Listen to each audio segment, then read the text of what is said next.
सबसे पहले शिव गुरु के चरणों में प्रणाम, मेरे प्रणाम स्वीकार कीजिए। मैया पार्वती के चरणों में प्रणाम, मेरी प्रणाम स्वीकार कीजिए। गौरी पुत्र गणेश जी के चरणों में प्रणाम, मेरी प्रणाम स्वीकार कीजिए। धरती माता के चरणों में प्रणाम, मेरी प्रणाम स्वीकार कीजिए। मैया भवानी के चरणों में प्रणाम, मेरे प्रणाम स्वीकार कीजिए। साहेब भैया के चरणों में प्रणाम, मेरे प्रणाम स्वीकार कीजिए। साहेब दीदी के चरणों में प्रणाम, मेरे प्रणाम स्वीकार कीजिए। सभी गुरु भैया और दीदी के मेरी तरफ से प्रणाम है, प्रणाम को स्वीकार कीजिए। चलिए देखिए, आज मैं चर्चा के साथ साथ एक भजन भी सुनाऊंगी। आप लोग गुरु भैया और दीदी ध्यान से सुनिए और हमारी चर्चा भजन कैसी लगी कमेंट बॉक्स में ज़रूर बताइए और लाइक शेयर सब्सक्राइब जरूर कीजिए। तो चलिए, एक दूसरे गुरु भैया और दीदी से जुड़ना है। तो देखिए, ये साहेब भैया ने 3 सूत्र जो हम लोग के बताए हैं, ये 3 सूत्र में बहुत ताकत है। अगर किसी को विश्वास नहीं है तो वो करके देखिए। आपके विश्वास के साथ साथ आपके शिव गुरु की इतना कृपा बनेगी कि आप सोच नहीं सकते हैं। तो इस 3 सूत्र का जो नियम है वो बहुत तपस्या से भैया को मिला, साहेब भैया के, हरिंदर भैया के। एक इतना तपस्या करने के बाद ये 3 सूत्र मिला है और माँ नीलम दीदी जी के। तो ये तीनों सूत्र का बहुत अच्छे से ध्यान रखना है, इसको मजाक नहीं समझना गुरु भैया और दीदी, और सही से उपयोग कीजिए कि आपका फल प्राप्त हो सके। तो देखिए गुरु भैया और दीदी, माँ नीलम दीदी जी ने यही समझाई कि जो शिव को अपना गुरु बनाए हैं वो 3 सूत्र के पालन सही नियम से कीजिए और किसी से ये मजाक मत बनाइए 3 सूत्र का। तो इसलिए गुरु भैया और दीदी से आप लोग से निवेदन करती हूँ कि आप लोग शिव को अपना गुरु बनाइए। देखिए, गुरु और शिष्य के कोई अंतर नहीं होता। गुरु के पास जब बच्चे जाते हैं पढ़ने के लिए तो गुरु को शिष्य, कितने भी शिष्य 1000 हो 2000 हो, जब गुरुकुल में पढ़ाई होती थी उनके गुरु जी के पास सबके एक ही व्यवहार रखते हैं, सबकी एक भावना से देखते हैं। वैसे ही हमारे शिव गुरु हैं, वो किसी के अलग तरीका से नहीं देखते हैं, सबको एक समान देखते हैं। अब उसी में कोई कैसा व्यवहार करता है उसका फल मिलता है। देखिए गुरु भाइयों, इसलिए मैं आप लोग से कहूँगी कि आप लोग शिव को अपना गुरु बनाइए और अच्छे से पालन कीजिए और महादेव जी के काम कीजिए। महादेव जी जरूर सब दुख दूर करेंगे, अपने बच्चों को कभी कष्ट में नहीं देखते। तो इसलिए अपने शिव को गुरु बनाइए। और देखिए, जब गुरु हो जाएंगे ना तो आपको धीरे धीरे सब समझ में आ जाएगा गुरु भाई और दीदी। तो इसलिए गुरु के काम मन लगा कर कीजिए, अपने आप से भावना रखिए कि मेरे गुरु हैं, मेरे गुरु एक दिन मेरे हो ही जाएंगे।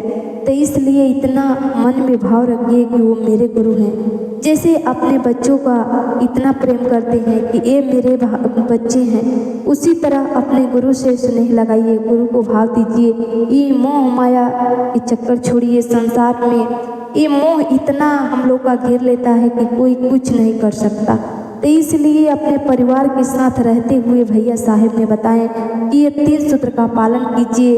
इसका कोई ज़्यादा नियम नहीं है, अपने मन को खर्चा है, खाली अपने मन को दीजिए और मन का उपयोग कीजिए और महादेव को पुकारिए। महादेव सब सुनते हैं, अपने बच्चों को जरूर सुनेंगे, सारे कष्ट दूर करेंगे।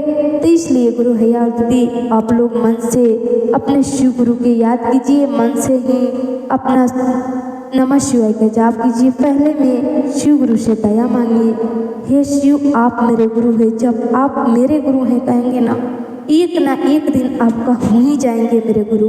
तो इसलिए आप जरूर गुरु बनाइए अपने शिव गुरु के।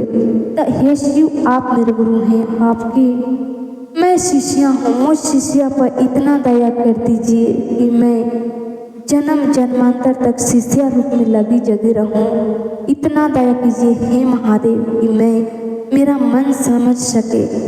तो इसलिए गुरु भैया और दीदी, इस तरह से आप दया जरूर मांगिए। और दूसरे में, जब किसी के पास बैठे तो खाली बेकारों टाइम में अपने गलत किसी के बारे में ना सोचिए, गलत ना बोलिए और गलत किसी का बुराई ना करें। उसी समय शिव का चर्चा कीजिए एक दूसरे से और महादेव जी का गुणगान कीजिए। जब महादेव जी की आप गुणगान करेंगे तो महादेव जी के भी काम हो जाएगा, आप कोई गलत से बात से बच जाएंगे और अपना चर्चा भी हो जाएगा। तीसरा में देखिए क्या है कि नमः शिवाय करना है, जैसे सांस के द्वारा, अपनी माला के द्वारा रुद्राक्ष कोई भी दाने की 108 बार, 11 बार, 21 बार जरूर कीजिए गुरु भाई और दीदी। देखिए जब सांस लें अंदर तो नमः बोलिए और सांस छोड़े तो शिवाय बोलिए। नमः और शिवाय, यही जो 3 सूत्र का नियम दिए हैं भैया साहिब ने, इसका पालन जरूर कीजिए। ये बहुत इसमें ताकत है, आप करके दीजिए। उसके बाद आप गुरु बनाइए शिव को, पहले इन अपने कर लीजिए। इसमें कोई जोर जबरदस्ती नहीं है गुरु भाई और दीदी। आप लोग ये 3 सूत्र का पालन कीजिए, आपको जरूर कुछ ना कुछ फायदा बुझाएगा। उसके बाद शिव को अपना गुरु बनाइए, घोषणा कराइए, जरूर कराइए। यही माँ नीलम दीदी जी ने बताई। अंत समय जब शिव चर्चा मंच पर जब बैठी तो उनका अंतिम यही नियम था कि जो शिव को अपना गुरु बना रहे हैं वो सही से इसका इस्तेमाल कीजिए, सही से कीजिए, इसका फल उठा सके, किसी से गलत ना कीजिए। यही माँ का अंतिम इच्छा था दीदी का। तो इसलिए गुरु भाई और दीदी शिव को अपना गुरु बनाइए और बना के देखिए और उसके बाद 3 सूत्र का पालन कीजिए, आपको जरूर कुछ फायदा होगा। उसके बाद घोषणा कराइएगा। तो चलिए मैं इसी पर एक सुंदर से भजन सुनाती हूँ, आप लोग भजन के अंत तक जरूर सुनिए। मन धीर धरो घबराओ नहीं, मन धीर धरो घबराओ नहीं, शिव गुरु मिलेंगे कभी न कभी, शिव गुरु मिलेंगे कभी न कभी, भोले बाबा मिलेंगे कभी न कभी, मिलेंगे कभी न कभी। मन धीर धरो घबराओ नहीं, शिव गुरु मिलेंगे कभी न कभी, भोले बाबा मिलेंगे कभी न कभी। सूरज में मिले चंदा में मिले, सूरज में मिले चंदा में मिले, सूरज में मिले चंदा में मिलेंगे कभी न कभी, शिव गुरु मिलेंगे कभी न कभी। बागों में मिले, फूलों में मिले, कलियों में मिलेंगे कभी न कभी। मन धीर धरो घबराओ नहीं, शिव गुरु मिलेंगे कभी न कभी, मेरे भोले बाबा मिलेंगे कभी न कभी, मेरे भोले बाबा मिलेंगे कभी न कभी। बागों में मिले, बगीचा में मिले, कलियों में मिलेंगे, मिलेंगे कभी न कभी। मंदिर में मिले, मस्जिद में मिले, मंदिर में मिले, मस्जिद में मिले, गुरुद्वार में मिलेंगे कभी न कभी, मेरे गुरु जी मिलेंगे कभी न कभी। मन धीर धरो घबराओ नहीं, शिव गुरु मिलेंगे कभी न कभी, मिलेंगे कभी न कभी, शिव गुरु मिलेंगे कभी न कभी।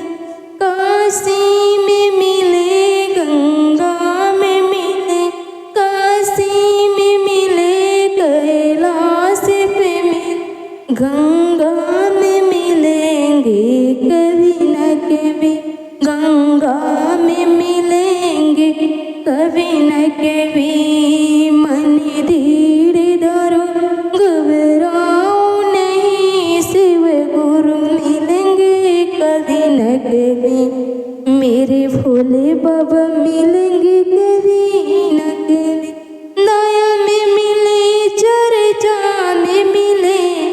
चिंताया में मिले, चर्चा में मिले, नमः शिवाय में मिलेंगे कभी न कभी, नमः शिवाय में मिलेंगे कभी न कभी, मेरे शिव गुरु मिलेंगे कभी न कभी। मैंने धीरे धरो घबराओ नहीं, शिव गुरु मिलेंगे कभी न कभी। मन धीरे धरो घबराओ नहीं, मन धीरे धरो घबराओ नहीं, शिव गुरु मिलेंगे कभी न कभी, शिव गुरु मिलेंगे कभी न कभी, शिव गुरु मिलेंगे कभी न कभी। एक बार प्रेम से बोलिए शंकर भगवान की जय, मैया पार्वती की जय, श्री रामचंद्र जी की जय, सच्चे दरबार की जय। हर हर महादेव, घर घर महादेव।